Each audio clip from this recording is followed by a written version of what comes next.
All right, now we're talking about food as medicine, right? So one of the things we like to think about fried rice or any kind of different cuisine in which we're using certain protein, starches like rice or pasta. Well, today we're going to use quinoa, which is a wonderful grain, higher in protein and higher in fiber as well. So you kind of get it helps balance your sugar levels, your blood sugar levels, and helps keep your blood pressure, lower.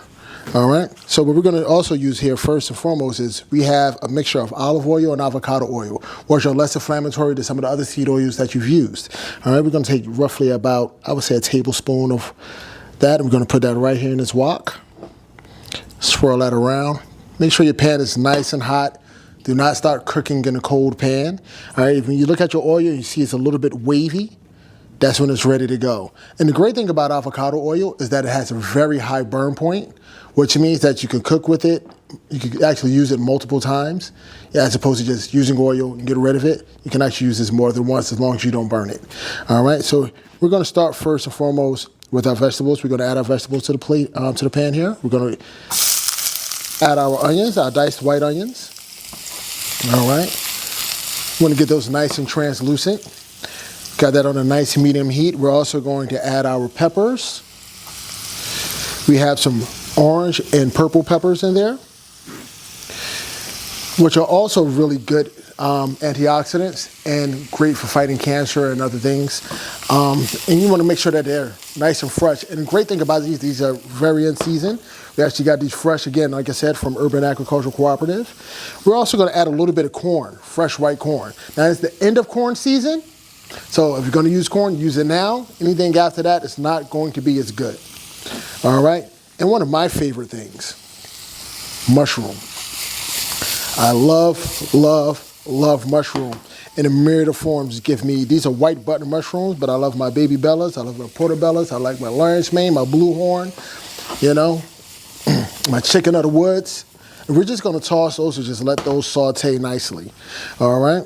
I think I got a little bit more right here. Boom. And when making a stir fry, it doesn't have to follow any traditional recipe in regards to your vegetable selection. But here, since we have this bounty of vegetables right here, we want to make sure that we use as many of them as we can.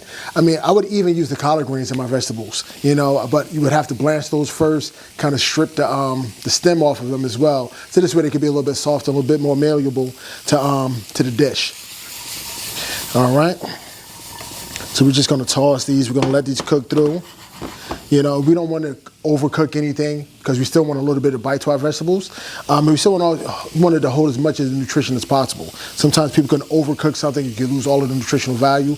We don't want that to happen for this. And this is one of the wonderful things about making a stir fry.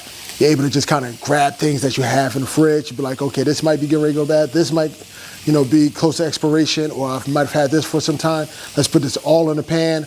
Let's add some quinoa. Let's add some rice or something like that, and let's make a dish. All right. So we're just going to toss this. The wok is a wonderful device because it heats up on all edges of it. All right. So now here we have a tri-colored quinoa. Now normally with making stir fry, it's best to use day-old rice or even day-old quinoa. Right. So when you look at this, it's nice. It separates a lot easier. All right. It's not sticky. And it's a lot easier for you to kind of just mix in with all of the other vegetables. So I'm going to add this right now.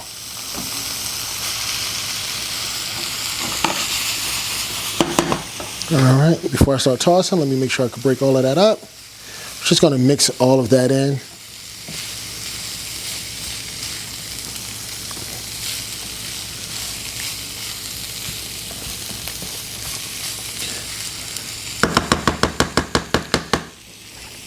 All right, just going to toss that.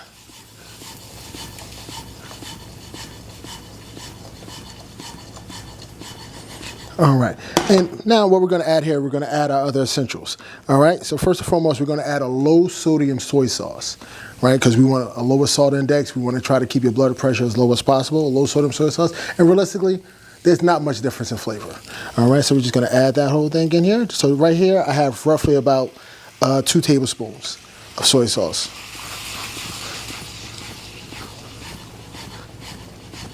All right, you're going to see it's going to change the color of your quinoa and or your rice, depending on what you're using, but I prefer that you use quinoa because you want that protein, you want that fiber. We're gonna add a little bit of mirin. Mirin is an Asian cooking wine. It adds a little bit of sweetness and adds a little bit of tang to it. All right. All right, so that was roughly about a half a teaspoon rather. Just gonna toss that in. I wish you could smell it because it's smelling wonderful in here right now. And normally, in a lot of Asian cuisine, they add sugar. We want to try to minimize our sugar intake as much as possible. So we're going to add a little bit of agave. So we just have that nice little sweetness. And agave is also low glycemic, and you know, it really doesn't spike your blood glucose like sugar does. All right. But lastly, well, not lastly, next to last, here it is right here. Here's the heat. This is what you want. You want a little bit of that sriracha. Ah, yeah, baby. Sriracha. You're just gonna toss that in. All right, let's get that in here.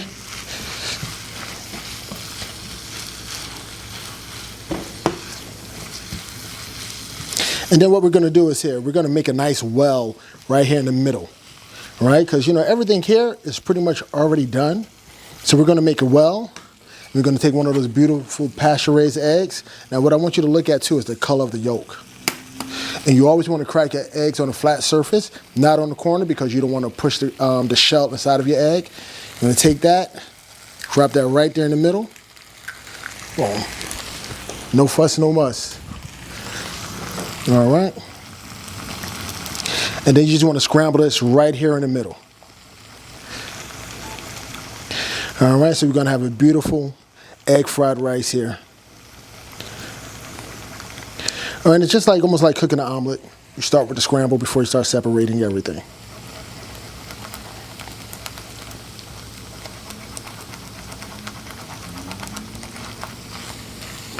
And let's mix that right in.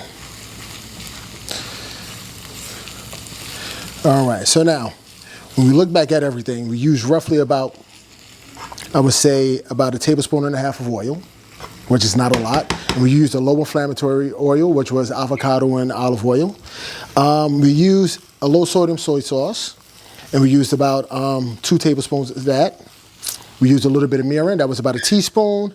We used about 1.5 teaspoons of sriracha, and we also used 1 teaspoon of agave just to add a little bit more sweetness. We have corn in here, we have peppers in here, we have onion in here, we have garlic in here. And what else? Am I missing something? No, I think how are we gonna finish this? With scallion. It's gonna be the last thing we're gonna chop up today. We're gonna add to that, and we also have our eggs. All right, so here you have it. All right, foodies, so we've finished our stir-fried quinoa with all of these beautiful vegetables that we received from Urban Ag Cooperative. And now what we're gonna do, we're gonna plate it now. All right, get you a nice bowl. Oh yes. I'm gonna take a little bit of this. Just gonna place it right here in the center.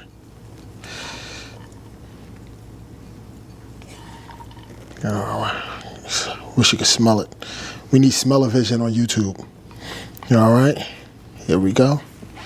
Then we're just gonna top this off with some scallions, add a little bit of brightness and color. And here you go, foodies. Check that out. That is a beautiful quinoa stir fry with locally sourced ingredients. It's wonderful. Have at it.